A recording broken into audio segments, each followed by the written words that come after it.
So no fights, hockey to racing. We've talked about that. So now, I know this is a little off topic, but I have to clear this up. So I hear in the announcer's booth every week that they call you Dan Speeney's dad, and that is your brother, correct? Yeah, Dan is my brother. Okay, that's a good way to insult him. If he gets on your nerves, you say, "Oh well, they call me your dad on the radio or the thing," you know. He don't listen to Dad either, so it don't matter.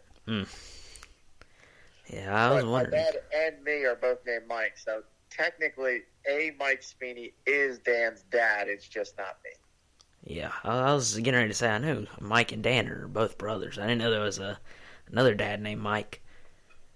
Oh yeah, I'm the fourth. So we've got right now we have actually 4 Mike Speeneys currently living on the earth right now. Wow. So we got a Mikey here too. He seems to be a little speed demon going around the track. I seen him a couple weeks ago. I was down on the track when he's taking those laps. He's looking good. Yeah, he's doing really good. He's it's very satisfying to watch him enjoy racing. Obviously he has his ups and downs. He's a 6-year-old kid, so he'll have a great race, 1 week, and then he goes out in the race car, and you're wondering where his head's at because it's not about driving. He's driving up in the second groove, almost waving to the fans, and it just not there. So it's kids racing, but it's a lot of fun for me, to watch him enjoy going out. It's also fun for me to play the crew chief role for him, to try to get the cars faster. And then to see him race with his buddies is really cool. We're actually going to go down with Tim Brown's son, Cam. He's going to go through rookie training tomorrow. So we're going to go down with him to support him to go through that process and get him racing down at NCQMA as well. So there's a lot of modified drivers that have kids. You have Tom Buzzy's kids. They're down there at NCQMA too.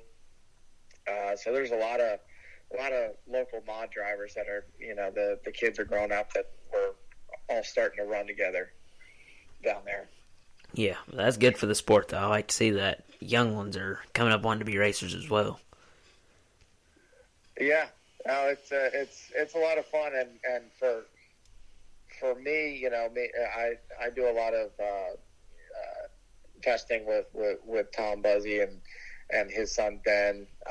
It's like a social hour for us. We get to come together instead of being competitors. Now all of a sudden, we're all trying to make our cars go faster. The kids are in different divisions, so we're as a group as a whole trying to get these kids the best cars that they can get so that they can go win races. And it's a lot of fun to see any of the drivers or the drivers' kids that we either compete against in modifieds or late models, see their kids come up and do really well. I know Case James's Case is a son. Colt James's kid.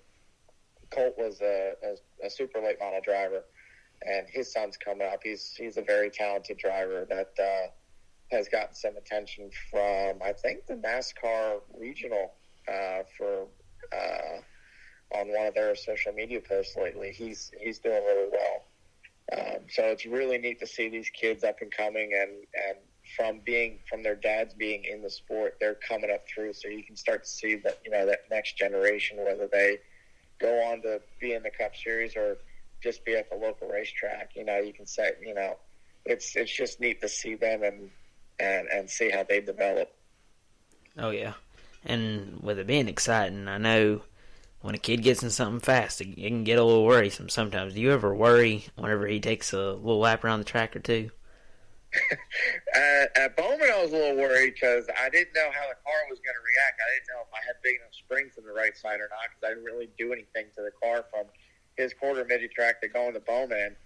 He's got no fear. He just stomped on it going out of the pits and never lifted, and it kind of made me nervous because I saw, as far as, watching Bowman, with the modified, you kind of see the speeds that they get.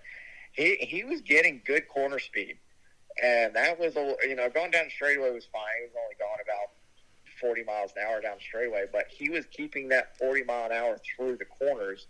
And I was a little worried that car wasn't going to hold up to that kind of force because I didn't have it set up for that. But fortunately it did and went around the racetrack just fine. Yeah.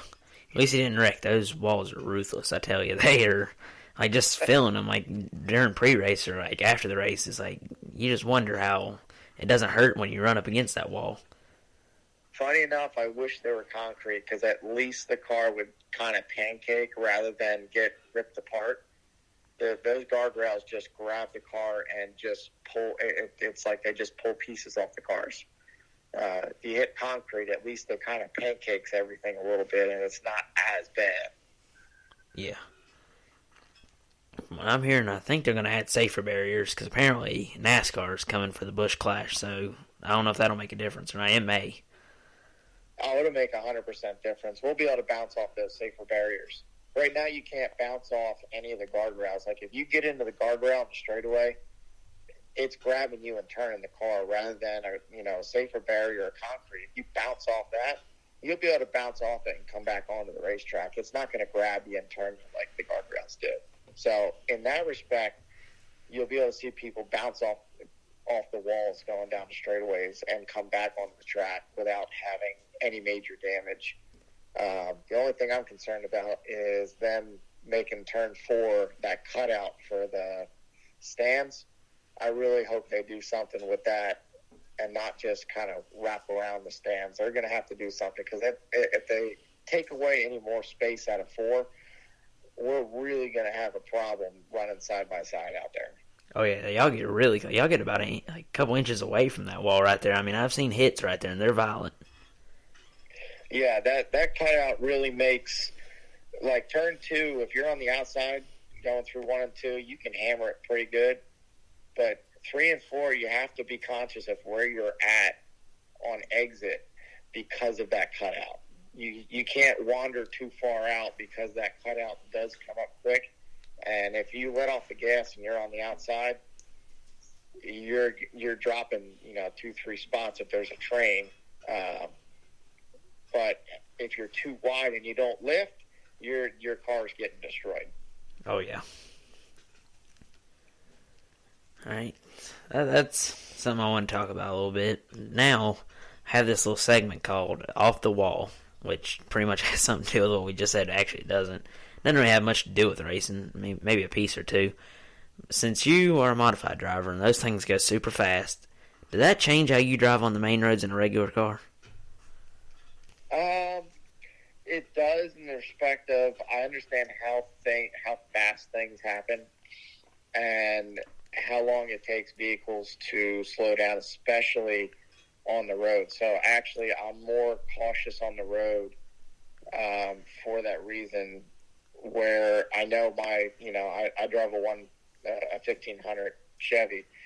That's not going to stop like my modified will. So I try to give people extra room. I've also driven 53 footers, so I know how long it takes them to stop. So driving race cars has helped me understand kind of where the safety aspect of how far I should be back from another car traveling at so many miles an hour. I don't think people realize just how quick things happen. You see all these people on 52 get right up on your bumper, and if something happens in front of you, they can't see that. Then they'll be in your trunk before they even get off the gas because of how fast things happen and how long it takes, even if they get on the brakes, how long it takes those big, heavy cars to stop. Oh, yeah. See, I know I have terrible road rage. Coming off the racetrack after maybe a bad night, do you ever drive a little bit more aggressive, maybe on a Sunday or something like that? No. I mean, I get frustrated, and we'll talk about it in the kitchen at mom and dad's house and whatnot after church. But it doesn't really affect the outside world of the race car. So, when I get in there, I might, kick a piece of sheet metal or something like that when I'm at the car. But if we're not unloading a race car and we're, having a family cookout or just doing errands, it doesn't really affect the outside of racing life. As frustrating as it is, it's still a gift that we get to drive those cars and get to do that. So even after a frustrating night and, you want to throw wrenches against the wall, I always remind myself, it's a gift that we get to drive these cars and we get to do this and have fun with it. And at the end of the day, it doesn't matter if we've won, 50 races or 0 races. We're going out there to enjoy ourselves. So if we don't enjoy it, then why are we doing it, kind of, so it's not like we're getting paid to do it and it's not our job. So, why spend the extra time, mellowing over it when we could be doing something else that, would bring us much more, joy and happiness. Exactly. Yeah. You're a little bit better than me. I don't know if you've ever heard of Third Turn Speedway. It's a little go-kart track outside of North Wilkesboro Speedway. And yeah, I have. Yeah, so they do Thursday Night Thunder. I'm not sure if you've ever seen my story or not, but I'll post about it if they post about it. But yeah, they do Thursday Night Thunder. I go down there and pay my $25. I pay about $75 to race in 3 heats and all that. And I'm telling you, if I lose, I'm an angry man. Nobody likes to lose, but No. There are some perspectives. I don't like to lose.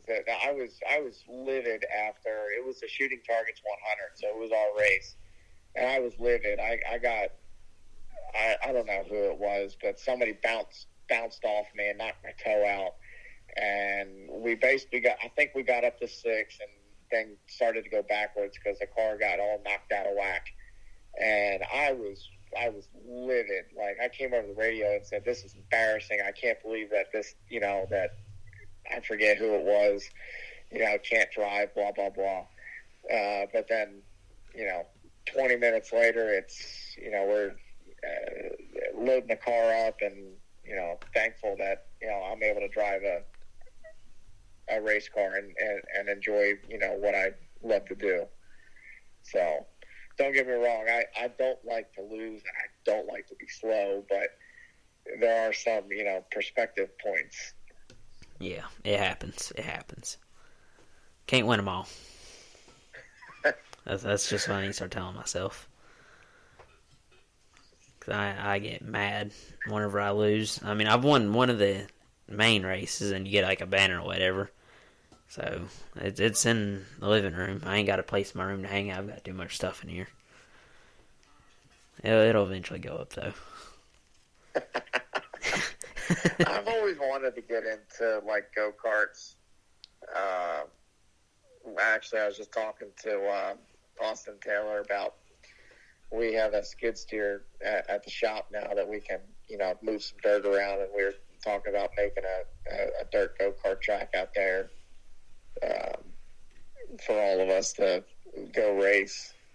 But that's, to me, I've had the most fun just goofing around, as far as racing goes, like, go-karting or, just doing stuff that doesn't have high stakes, like, when you go to Bowman or when you go on the tour, when you're going out there just to have fun, you can beat and bang, and there's no fixing the cars.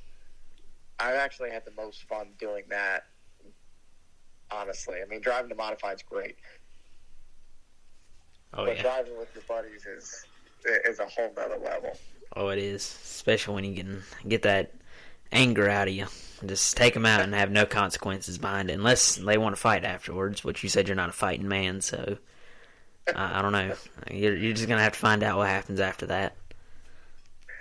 Yeah, well, it definitely took me a little bit. It was a little bit of an adjustment after hockey, because hockey was always where my outlet was for being frustrated, because you can always go out and just steamroll a guy with his head down and make yourself feel good and kind of wipe the feet off your or wipe the dust off your feet. We're like, all right, we got that out of the way.